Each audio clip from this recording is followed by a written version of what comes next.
pembelajaran kita membuat kesepakatan dulu nih.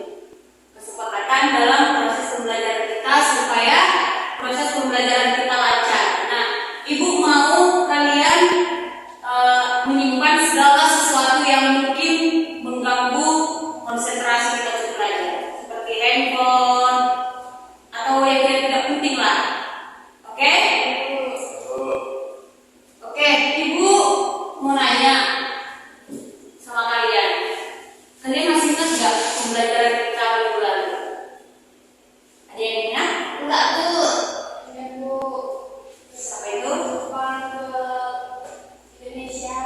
Oke, kedatangan Jepang ke Indonesia. Berarti tidak ingat ya? Udah belajar. Yang lain udah belajar? Belajar dulu. Nah, oke, sekarang kita masuk ke materi kita, yaitu tentang kedatangan bangsa Portugis ke Nusantara. Sebelumnya ada yang tidak tahu nih proses kedatangan Portugis ke Nusantara, ada yang tahu? Sudah tahu. Benar ya? Oke, kedatangan bangsa Portugis ke Nusantara. Nah, yang pertama itu ada latar belakang kedatangan Portugis. Nah, kedatangan Portugis ke Nusantara adalah salah satu peristiwa penting dalam sejarah awal kolonialisme di Indonesia.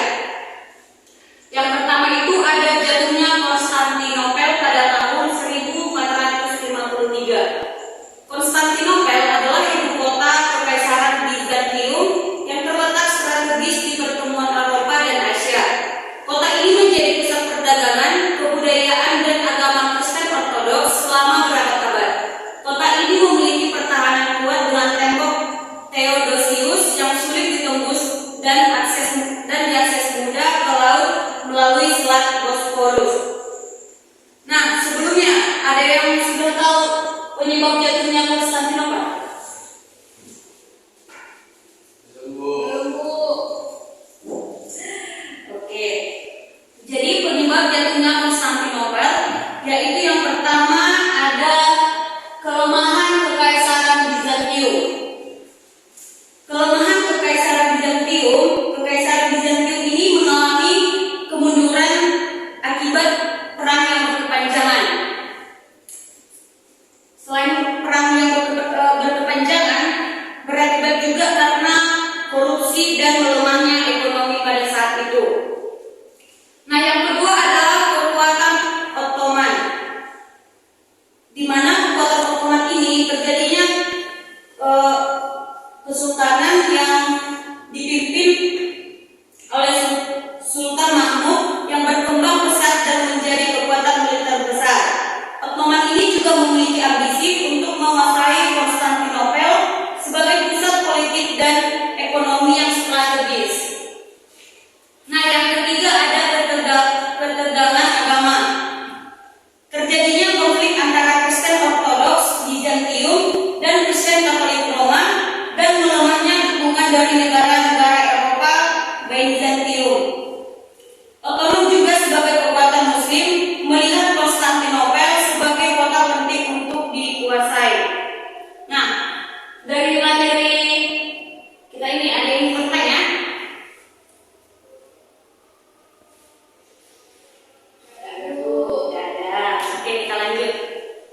Nah, yang kedua, kemajuan teknologi navigasi. Dengan perkembangan teknologi yang semakin maju, dengan adanya kompas, astrolabe, dan kapal karavel, bangsa Portugis mampu menjelajahi lautan. Ada yang mengenal kompas? Kalian pernah lihat kompas? Pernah, Bu. Atau punya kompas? Enggak punya kompas, Bu, tapi pernah melihatnya, Bu. Astrolabe? Tahu. Enggak tahu, Bu. Oke. Nah, kita lanjut ya. Nah, selanjutnya ada tujuan Portugis. Ada yang bisa menjelaskan 3G itu apa? Ada yang bisa menjelaskan apa itu gold, apa itu glory, apa itu gospel? Tidak ada, Bu. Oke. Nah, jadi 3G itu gold, glory, and gospel itu gold yang berarti mencari kekayaan berupa rempah-rempah yang sangat bernilai di pasar Eropa. Nah, yang kedua glory, yaitu memperluas kekuasaan dan kejayaan bangsa Portugis. Yang terakhir gospel, yaitu menyebarkan agama Katolik ke wilayah-wilayah yang mereka kuasai. Oke, tidak boleh diulang beberapa lagi. Kekuasaan gitu Bu. Oke, jadi gold itu, ulang sekali lagi ya. Gold itu adalah mencari kekuasaan berupa rempah-rempah yang sangat bernilai di pasar Eropa, sehingga mereka sangat penting sekali untuk mencari rempah-rempah tersebut karena nilai jualnya di bangsa Eropa itu sangat tinggi.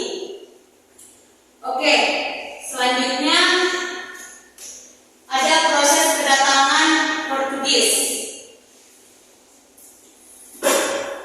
Proses kedatangan Portugis ini melalui 3 cara. Yang pertama, ekspedisi Vasco da Gama pada tahun 1498. Oke, selanjutnya proses kedatangan Portugis.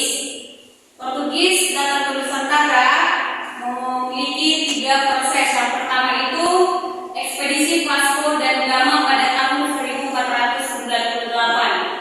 Portugis berhasil mencapai India melalui Tanjung Harapan atau Afrika Selatan. Ia membuka jalan bagi ekspedisi mereka ke wilayah Asia Tenggara.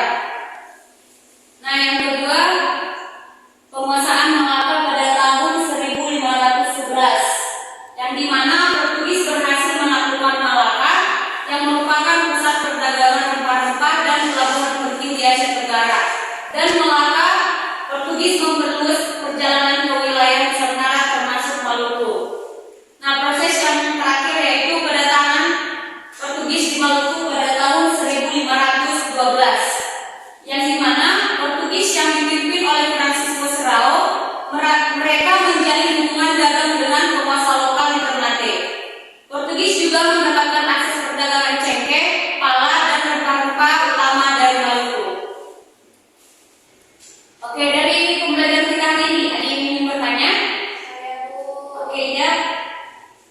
Bu, izin bertanya Bu, saya mau tanya kembali Bu tentang jatuhnya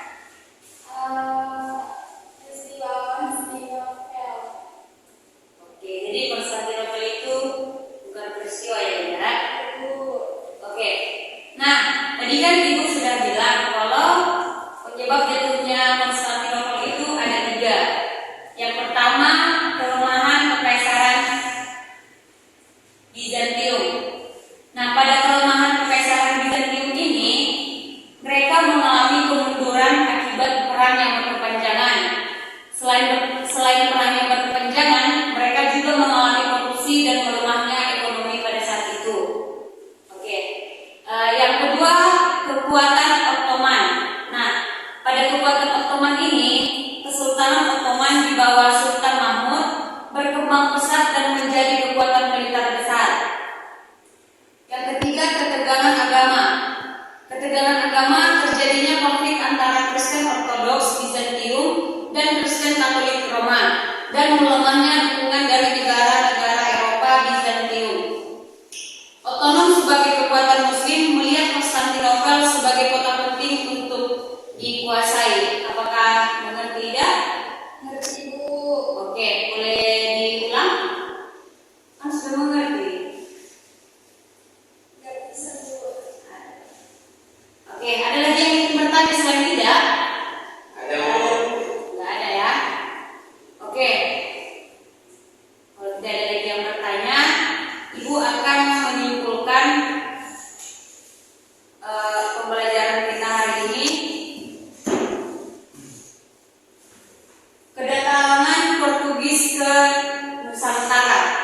Portugis adalah bangsa Eropa yang pertama datang ke Nusantara dengan tujuan kedatangannya mencari kekayaan dan menyebarkan agama Katolik. Misi Portugis ke Nusantara ada 3. Tadi